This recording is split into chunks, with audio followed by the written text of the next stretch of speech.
प्रिय आत्माओं, आपका स्वागत है फेथ लाइट इंस्पायर चैनल पर, जहां हम सुनते हैं यीशु के वे वचन जो जीवन को नया अर्थ देते हैं। आज हम बात करेंगे आशा की उस रोशनी की जो अंधकार में भी चमकती है, और उस विश्वास की जो कहता है, जब सब खो जाए तब भी परमेश्वर साथ हैं। कभी कभी जीवन में ऐसे क्षण आते हैं जब सब कुछ बिखर जाता है, रिश्ते टूट जाते हैं, सपने अधूरे रह जाते हैं और दिल में एक सन्नाटा भर जाता है। ऐसा लगता है मानो अब आगे कुछ नहीं बचा। परंतु यही वह पल होता है जब यीशु कहते हैं, मत डरो, मैं तुम्हारे साथ हूं। यीशु का यह वचन सिर्फ सांत्वना नहीं, बल्कि एक जीवित वादा है। वह अंधकार में प्रकाश है, निराशा में आशा है और हार में विजय है। जब हम अपने जीवन के सबसे निचले बिंदु पर होते हैं, तब यीशु हमें उठाने के लिए नीचे आते हैं। आशा कोई भावना नहीं, यह विश्वास का रूप है। जब हम यह मान लेते हैं कि परमेश्वर अभी भी नियंत्रण में है, तो टूटे हुए सपने भी फिर से खिलने लगते हैं। यीशु कभी देर नहीं करते, वह हमेशा सही समय पर आते हैं, क्योंकि उनका समय पूर्ण है, भले ही वह हमारे समय से अलग क्यों न हो। कभी कभी हम पूछते हैं, प्रभु, जब मैं टूट रहा था तब तू कहाँ था? और परमेश्वर धीरे से उत्तर देते हैं, मैं वहीं था जहां तू रो रहा था, तेरे आंसू पोंछ रहा था। यीशु ने कभी यह वादा नहीं किया कि जीवन में आंधियां नहीं आएंगी, पर उन्होंने यह वादा जरूर किया कि जब आंधी आएगी वह हमारे साथ नौका में होंगे। यह जानना ही आशा का सबसे बड़ा आधार है कि हम अकेले नहीं हैं।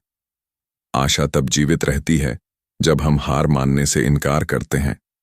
जब पूरी दुनिया कहती है कि अब सब खत्म है, तो यीशु कहते हैं, यह अंत नहीं, यह नई शुरुआत है। क्योंकि परमेश्वर की योजनाएं हमारी सोच से कहीं बड़ी होती हैं। जो आज बंद दरवाजा लग रहा है, वह कल किसी और दिशा में खुलने वाला मार्ग हो सकता है। जब हम टूटे होते हैं, तो वही समय होता है जब परमेश्वर हमें नया आकार दे रहे होते हैं। जैसे कुम्हार मिट्टी को तोड़कर नया बर्तन बनाता है, वैसे ही परमेश्वर हमारे जीवन को पुनः रचते हैं। कभी वह हमें गिरने देते हैं ताकि हम उनके सहारे पर खड़े होना सीखें। यीशु का प्रेम यह सिखाता है कि आशा कभी खत्म नहीं होती, क्योंकि वह स्वयं आशा का स्रोत है। जब सब रास्ते बंद हो जाते हैं, तब वह नया रास्ता बनाते हैं। जब दिल में दर्द होता है, तब वही दिल में शांति भरते हैं। उनके लिए कोई जीवन इतना टूटा नहीं कि उसे जोड़ा ना जा सके। यदि आज आप दर्द में हैं, अकेले हैं या खोए हुए महसूस करते हैं, तो बस याद रखिए, यीशु जानते हैं, यीशु सुनते हैं और यीशु साथ हैं। उनका प्रेम आज भी उतना ही जीवित है जितना क्रूस पर था। बस अपने दिल के दरवाजे खोलिए और कहिए, प्रभु, तू मेरा बल है, मेरी आशा है। और देखिए कैसे वह निराशा की राख से नई उम्मीद का फूल खिला देते हैं। जीवन में सबसे कठिन बात यह होती है, इंतजार करना। जब प्रार्थनाएं अनसुनी लगती हैं, जब समय ठहर सा जाता है, जब सब कुछ रुक जाता है, तब दिल कहता है, प्रभु, अब तक क्यों नहीं? परंतु यीशु कहते हैं, धैर्य रखो, क्योंकि जो मैं करने जा रहा हूं वह तुम्हारी कल्पना से भी सुंदर होगा। परमेश्वर का समय पूर्ण है। वह कभी जल्दी नहीं करते, पर देर भी नहीं करते। हमारा काम है विश्वास रखना, उनका काम है सही समय पर उत्तर देना। और जब हम दोनों अपने हिस्से का काम ईमानदारी से करते हैं, तो चमत्कार घटित होते हैं। धैर्य केवल प्रतीक्षा नहीं है, यह विश्वास की परीक्षा है। जब परिस्थितियां विपरीत हों, जब कोई रास्ता न दिखे, फिर भी यह कहना, प्रभु, मैं तुझ पर भरोसा रखता हूं, यही सच्चा धैर्य है। जब अब्राहम को परमेश्वर ने वादा दिया था, तो उन्हें तुरंत उत्तर नहीं मिला। वह वर्षों तक इंतजार करते रहे, परंतु अंत में उन्होंने देखा कि परमेश्वर की प्रतिज्ञा कभी विफल नहीं होती। कभी कभी परमेश्वर हमें इंतजार में रखकर तैयार करते हैं। वह हमें सिखाते हैं कि आशीर्वाद मिलने से पहले आशीर्वाद को संभालना सीखना जरूरी है। अगर हमें सब कुछ तुरंत मिल जाए, तो हम कभी यह नहीं सीखेंगे कि कृतज्ञता क्या होती है। यीशु ने अपने चमत्कार भी हमेशा सही समय पर किए। लाजर मृत था, 4 दिन बीत चुके थे, सब सोच चुके थे कि अब कुछ नहीं हो सकता। पर यीशु आए और कहा, लाजर बाहर आ। वह जीवित हुआ क्योंकि परमेश्वर का समय देर से था पर सही था। परमेश्वर का समय कभी व्यर्थ नहीं जाता। हर देरी एक तैयारी होती है। हर ठहराव के पीछे कोई उद्देश्य होता है। कभी वह हमें रोकते हैं ताकि हमें बचा सकें, कभी वह देर करते हैं ताकि हमें मजबूत बना सकें। धैर्य वह कुंजी है जो परमेश्वर के द्वार खोलती है। जब हम अपनी गति छोड़कर उनकी गति को स्वीकार करते हैं तो हम शांति पाते हैं, क्योंकि उस समय में हम समझते हैं कि परमेश्वर केवल हमें कुछ देना नहीं चाहते, वह हमें कुछ बनाना चाहते हैं। यदि आज आपको लगता है कि आपकी प्रार्थना का उत्तर नहीं मिला, तो घबराइए नहीं। शायद परमेश्वर अभी उस उत्तर को तैयार कर रहे हैं, या शायद वह आपको उसके योग्य बना रहे हैं। हर प्रतीक्षा का एक अंत होता है, और परमेश्वर का हर अंत सुंदर होता है। धैर्य हमें यह सिखाता है कि विश्वास केवल तब नहीं होता जब चीजें ठीक चलें, बल्कि तब भी जब कुछ भी हमारी इच्छा के अनुसार न हो। परमेश्वर के समय पर भरोसा रखने वाला व्यक्ति कभी निराश नहीं होता, क्योंकि वह जानता है देरी परमेश्वर की ना नहीं, बल्कि उनकी अभी नहीं होती है। जीवन में सबसे कठिन काम है किसी को क्षमा करना। जब कोई हमें गहराई से चोट पहुंचाता है, जब किसी ने हमारे विश्वास को तोड़ दिया हो, जब किसी ने हमारे सच्चे प्रेम का मजाक बनाया हो, तब दिल कहता है मैं कभी माफ नहीं करूंगा। पर यीशु कहते हैं यदि तुम क्षमा नहीं करोगे तो तुम्हारा स्वर्गीय पिता भी तुम्हें क्षमा नहीं करेगा। क्षमा का अर्थ यह नहीं कि आप भूल जाएं कि किसी ने क्या किया, बल्कि यह है कि अब वह दर्द आपको काबू में न रखे। क्षमा आत्मा की आजादी है। यह तब होती है जब हम अपने दिल का भार परमेश्वर को सौंप देते हैं। जब यीशु को क्रूस पर चढ़ाया गया, तब उन्होंने कहा, हे पिता, इन्हें क्षमा कर दे, क्योंकि ये नहीं जानते कि ये क्या कर रहे हैं। सोचिए, यह कैसी शक्ति थी। जब शरीर पर घाव थे, जब हर सांस दर्द थी, तब भी होठों से निकले केवल क्षमा के शब्द। यही है सच्चे प्रेम की पहचान। यीशु ने हमें दिखाया कि क्षमा कमजोरी नहीं, बल्कि सबसे बड़ी आत्मिक शक्ति है। कभी कभी हम सोचते हैं कि अगर हमने क्षमा कर दिया तो सामने वाला जीत गया, पर वास्तव में जब हम क्षमा करते हैं, हम स्वयं जीत जाते हैं, क्योंकि क्षमा हमें मुक्त करती है नफरत से, दुख से और उस अंधकार से जो आत्मा को जकड़ लेता है। जब हम किसी को माफ नहीं करते तो हम हर दिन वही दर्द दोहराते हैं। हम घाव को बार बार खोलते हैं और फिर सोचते हैं कि जख्म क्यों नहीं भरता। पर जब हम क्षमा करते हैं तो हम कहते हैं अब यह दर्द मुझे नियंत्रित नहीं करेगा। यीशु ने सिखाया, क्षमा करो ताकि तुम्हारे दिल में शांति बस सके, क्योंकि जो व्यक्ति क्षमा करता है वह स्वयं परमेश्वर के समान हो जाता है। क्षमा करने से संबंध हमेशा नहीं सुधरते, पर दिल जरूर सुधरता है। कभी कभी क्षमा का अर्थ यह नहीं कि आप फिर से उस व्यक्ति के पास लौट जाएं, बल्कि यह है कि आप उसके प्रति द्वेष रखना छोड़ दें। क्षमा करना आत्मा को हल्का बनाता है।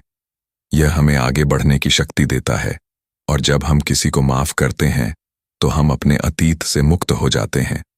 यीशु कहते हैं, यदि तुम अपने शत्रुओं से प्रेम करोगे और जो तुम्हें सताते हैं उनके लिए प्रार्थना करोगे, तो तुम मेरे सच्चे शिष्य कहलाओगे।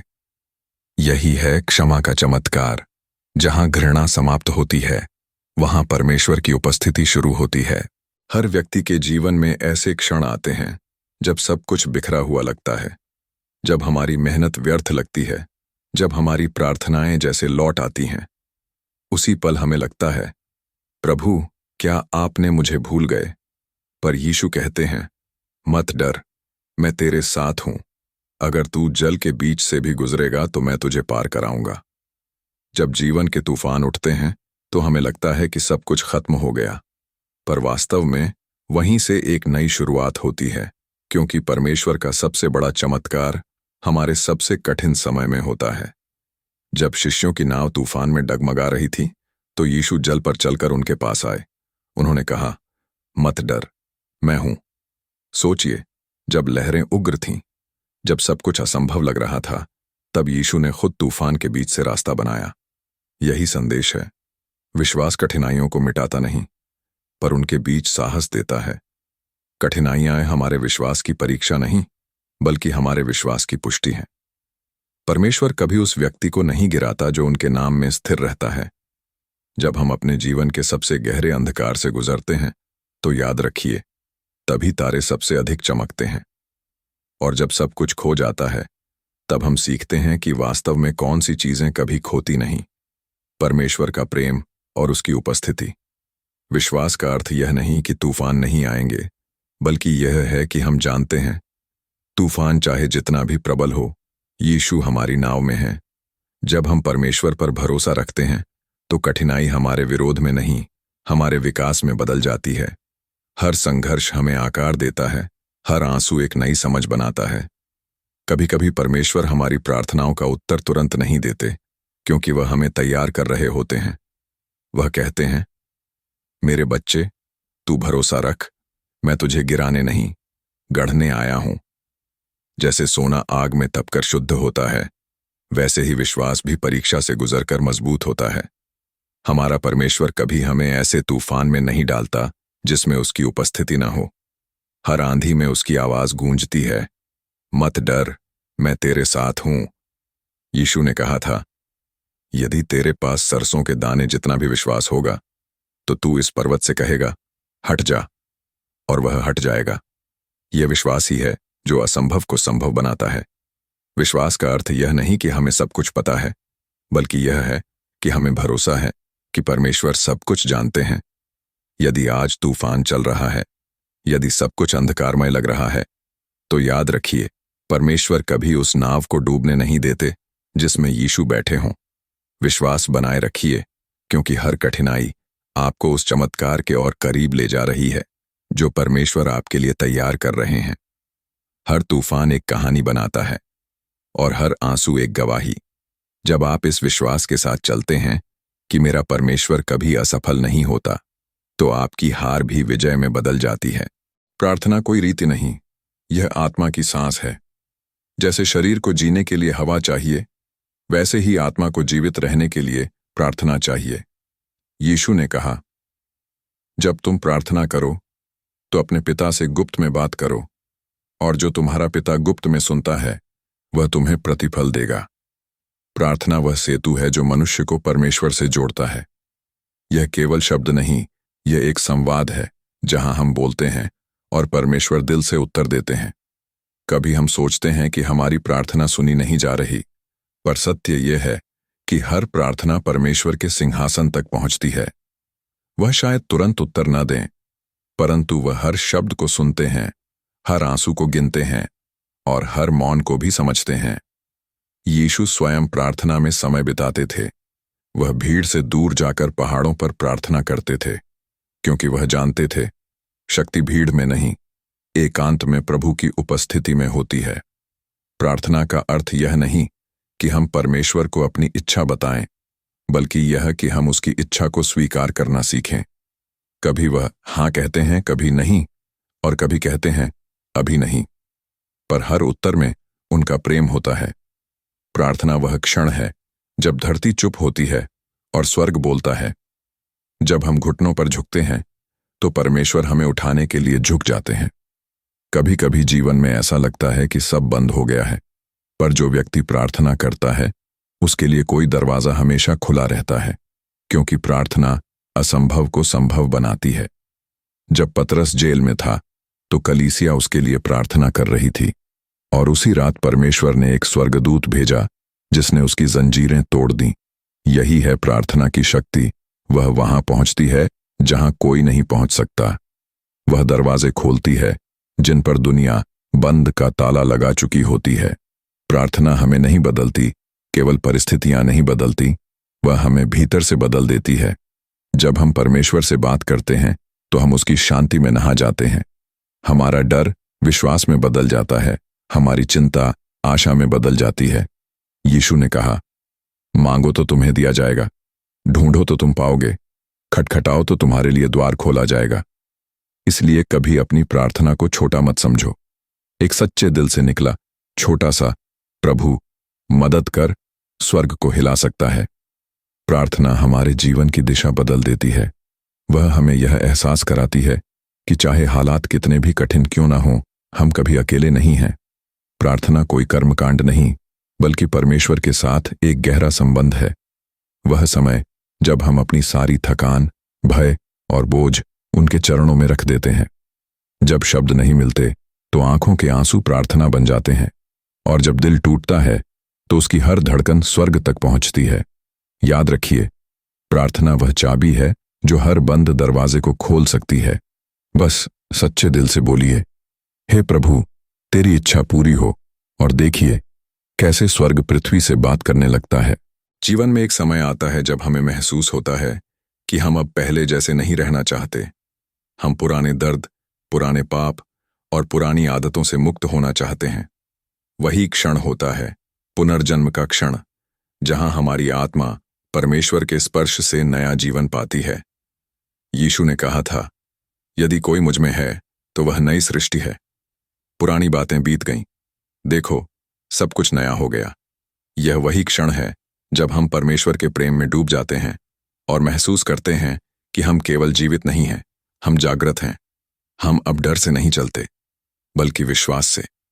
हम अब दुनिया की बातों से नहीं, बल्कि परमेश्वर के वचनों से निर्देशित होते हैं। नया जीवन कोई चमत्कार नहीं जो बाहर घटता है, यह वह परिवर्तन है जो भीतर से शुरू होता है। जब दिल परमेश्वर को समर्पित होता है तो आत्मा एक नई दिशा में चलने लगती है। जैसे एक बीज को मरना पड़ता है ताकि पेड़ उग सके, वैसे ही हमें अपने पुराने स्व को त्यागना पड़ता है ताकि नया जीवन उभर सके। और जब हम परमेश्वर के हाथों में खुद को सौंप देते हैं तो वह हमें वैसे बना देते हैं जैसे उन्होंने सदा चाहा था। यीशु हमें केवल क्षमा नहीं देते, वह हमें नया बनाते हैं। नई सोच, नया हृदय, नई दृष्टि। और यही है आत्मिक पुनर्जन्म। कभी कभी हम अपने अतीत को पकड़ कर रखते हैं जैसे वह हमारी पहचान हो, पर परमेश्वर कहते हैं, मैं तेरा अतीत मिटा चुका हूं, अब तू नया जीवन जी। हर सुबह जब सूरज उगता है तो वह यह कहता है, तेरा कल बीत गया, आज नया अवसर है। और जो व्यक्ति यह स्वीकार कर लेता है उसका जीवन सचमुच बदल जाता है। यीशु ने कहा, मैं जीवन की रोटी हूं, जो मेरे पास आता है वह कभी भूखा न रहेगा। इसका अर्थ है, जो मुझ में विश्वास रखता है वह सदा संतुष्ट रहेगा, क्योंकि मैं ही वह स्रोत हूं जो आत्मा को तृप्त करता है। नया जीवन केवल एक वादा नहीं, यह एक यात्रा है जिसमें हम हर दिन थोड़ा और मसीह जैसे बनते जाते हैं। हम अपने भीतर प्रेम, दया और नम्रता को बढ़ते हुए देखते हैं। हम गुस्से की जगह क्षमा, घृणा की जगह प्रेम और निराशा की जगह आशा को जगह देते हैं। और जब ऐसा होता है तो हमारा चेहरा भी चमक उठता है, क्योंकि परमेश्वर का प्रकाश हमारे भीतर से झलकने लगता है।